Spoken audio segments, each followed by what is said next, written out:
Hi, I'm Bill McCluster with RusticCNC. I recently posted a picture of a sign that I created using my I2R CNC router and the opt laser attachment.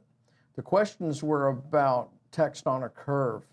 This sign right here is the sign that I created, and this was actually from a template from a graphics package I purchased. But the questions were about this backyard barbecue your way and how to orientate text. Somebody was having issues with placement of the text and spacing, etc. So I've done this quick video showing you some of the basics of using text on a curve in Vcarve by Vectric.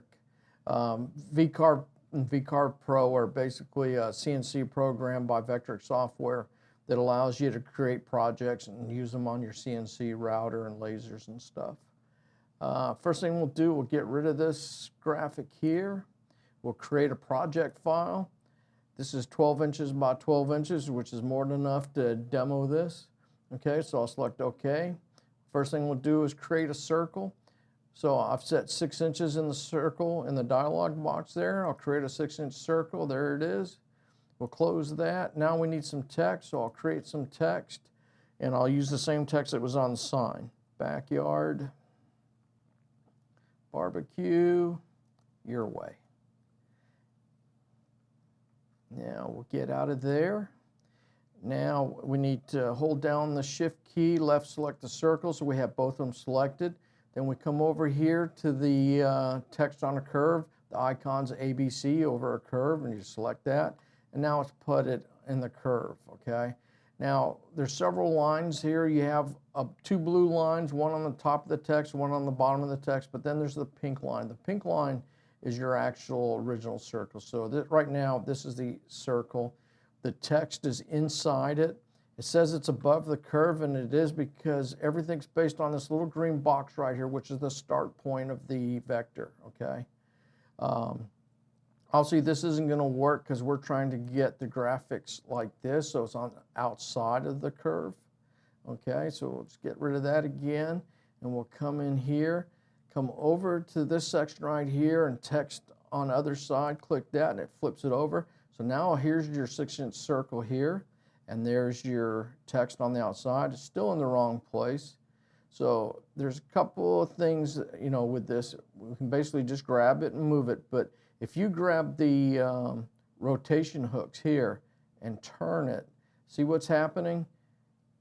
It's not in the, it's not basically aligned to the circle. Okay, it's not concentric.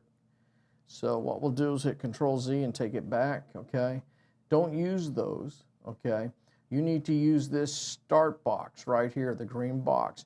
When I place my cursor over it and it turns to a crosshair, that means I can manipulate that box. So now I just got the crosshair there. I left click it and I drag it around to where I want it. So that's roughly where I want it right there. Remember, this is the graphic right there, so you can see where it's at. So I've got it right there, okay?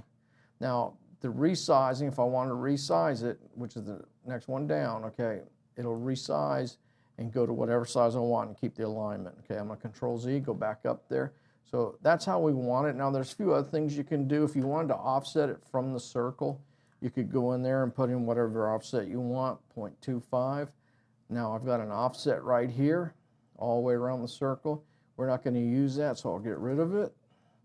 Okay, so now we're back to our graphics on our circle. Now, if you wanted it to go all the way around the circle, you can come up here and scale text to fit curve. Click that and see it's changed the size of the text and made it so it goes 360 around it. Obviously, that's not what we're doing. So we'll reselect that. Now, if your text was all scrunched up, if you remember when we did it originally, like if I unclick that, now your text is scrunched up. You can come over here to the spacing, and you can slide that along until you get your spacing the way you want it so your letters aren't touching or overlapping. Okay, so that needs a little bit more. But we're not going to use that because ours is spaced right when it's on the outside of the curve. So we'll put that back roughly there. Flip it back over so we got it back to where we want it.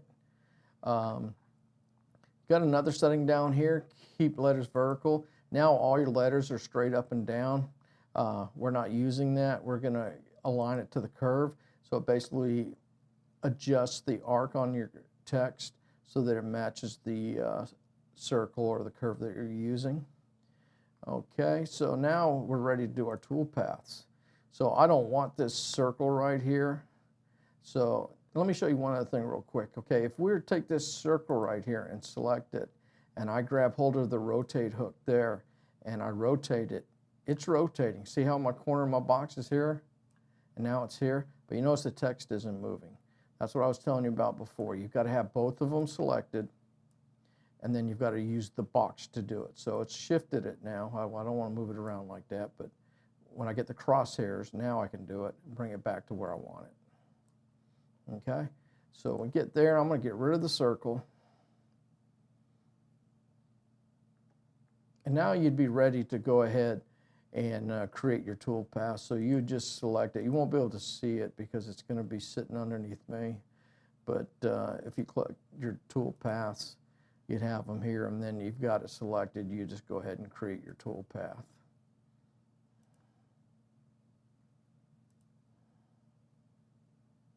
And in a nutshell, that's it. It's pretty easy to put text on a curve. You just got to make sure you use the starting point, the green box, get your crosshairs, you know, showing that you can manipulate the starting point, and that'll allow you to rotate your text to wherever you want it around the circle without moving it out of placement. I'm going to create some more videos, so if you enjoyed the video, please subscribe, like my video, and thanks a lot. See you next time.